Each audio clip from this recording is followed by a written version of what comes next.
안녕하십니까. 개인회생위원 법원 출신 법무사 남태용입니다. 오늘은 개인 파산 절차에서 파산 선고를 받았다 하더라도 면책이 되지 않는 비면책 채무의 종류와 채무자에게 일정한 사유가 있는 경우 면책을 받을 수 없는 면책 불허가 사유에 대하여 판례와 사례를 중심으로 하여 알려드리겠습니다. 개인 파산을 신청하면 첫 번째로 사건 부호가 하단으로 표시되는 파산 선고를 받는 절차와 두 번째로 사건 부호가 하면으로 표시되는 면책 절차가 있습니다. 면책 결정은 파산 선고 후 파산 관계인이 채무자의 파산 신청이 적법한지 여부를 조사한 후 채무자의 면책에 대하여 채권자의 의견을 묻는 채권자 집행기일을 진행한 후 면책을 불허가하는 사유가 없는 경우 면책 결정을 하는 절차가 있습니다. 면책 불허가하는 사유가 있어 면책을 받지 못한 개인 파산 신청자는 파산자 신분으로 남아있어 신분상의 불이익을 받으며 또한 채무는 여전히 유효하게 남아있어 채권자의 추심을 받는 등 힘들고 어려운 나날이 계속됩니다. 물론 개인 회생을 신청하여 인가결정을 받는 경우 파산자의 신분에서 벗어날 수 있지만 통상적으로 3년간 매월 일정 금액을 변제금의 형식으로 채권자들을 위하여 납부하여야 합니다. 파산 선고 후 면책을 받을 수 없는 면책 불허가 사유는 개인 파산 신청자에게는 중요한 내용입니다. 이하에서는 채무자회생법에서 규정하고 있는 면책 불허가 사유를 판례 등을 참고하여 안내하도록 하겠습니다. 채무자회생법 제564조에서는 면책 불허가 사유로 법원은 다음 각 호의 어느 하나에 해당하는 때에는 면책을 불허가하도록 규정하고 있습니다. 첫 번째로 채무자가 사기 파산죄, 과태 파산죄, 구인 불응죄, 파산 정례죄, 설명 의무 위반죄에 해당하는 행위가 있다고 인정하는 때, 두 번째로 채무자가 파산 선고 전 1년 이내에 파산 사실을 숨기거나 감추고 신용거래로 재산을 취득한 사실이 있는 때, 구체적으로 파산자가 파산 선고 전 1년 내에 파산의 원인인 사실이 있음에도 불구하고 그 사실이 없는 것으로 믿게 하기 위하여 사수를 써서 신용거래로 인하여 재산을 취득한 사실이 있는 때라고 규정하고 있습니다.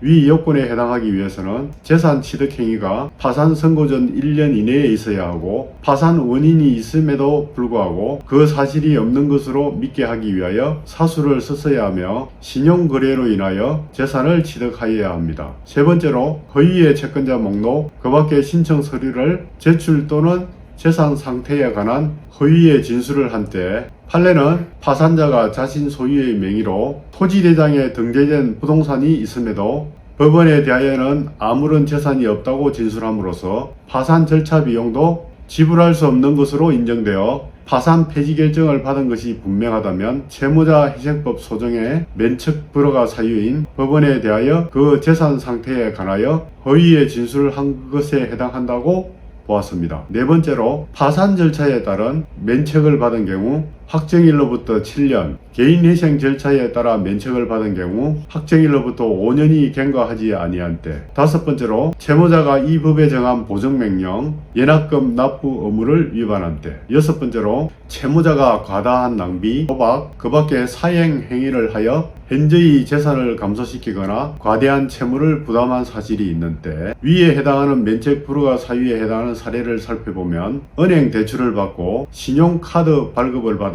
현금 서비스, 카드 대출을 받아 주식에 투자하여서나 실패하여 많은 빚을 지게 되었고 다시 빚을 갚아보고자 신용카드와 사채를 통하여 만든 돈으로 다단계 판매업에 뛰어들었으나 역시 큰 손해를 보았으며 신용카드 돌려막기와 카드캉을 통해 빚을 갚고 생활비에 사용해 왔지만 이마저도 더 이상 불가능하게 되어 파산을 신청하는 경우 면책을 받을 수 있는지 궁금합니다. 면책 불허가 사유에 해당하는 과도한 낭비, 도박, 기타 사행행위, 신용거래 구입 상품의 현저한 불이익 처분이 문제가 될 수 있습니다. 판례는 낭비라고 하면 당해 채무자의 사회적 지위, 직업, 영업 상태, 생활 수준, 수지 상황, 자산 상태 등에 비추어 사회 통념에 벗어나는 과다한 소비 지출을 말하며 사행행위란 우연에 의한 이익을 얻는 행위로서 각종 투기 외에 모험적 거래가 포함된다고 합니다. 초단타 매매와 같이 시세 차익을 목적으로 한 과도한 주식 투자, 모험적 투자 행위로서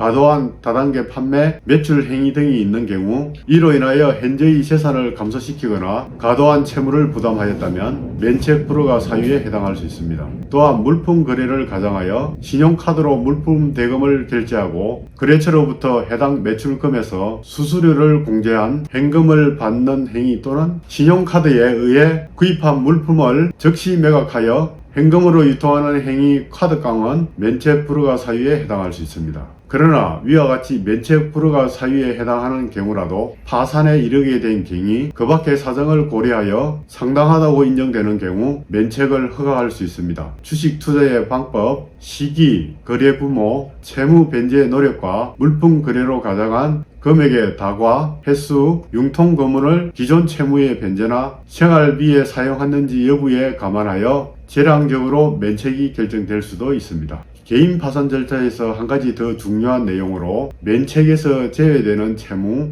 즉 비면책 채무는 아래와 같습니다. 파산자의 면책 결정이 확정되더라도 다음에 각 청구권에 대한 변제 책임은 소멸하지 않으므로 채무자는 이를 계속해서 변제하여야 합니다. 조세, 벌금, 가료, 과태료, 채무자가 고의로 강한 불법 행위로 인한 손해배상, 채무자가 가실로 인한 생명 또는 불법 행위로 인해 발생한 손해, 채무자의 근로자의 임금, 재보상금, 채무자가 악의로 채권자 목록에 기재하지 아니한 청구권 등이 있습니다. 개인 파산을 신청하는 채무자는 면책 허가 결정을 받은 경우에도 면책이 되지 않는 채무인 비면책 채무가 무엇인지와 면책을 받을 수 없는 면책 불허가 채무가 무엇인지를 전문가와 상담을 통하여 자신의 채무에도 위와 같은 사유에 해당하는 채무가 있는지 꼭 확인하시기 바랍니다.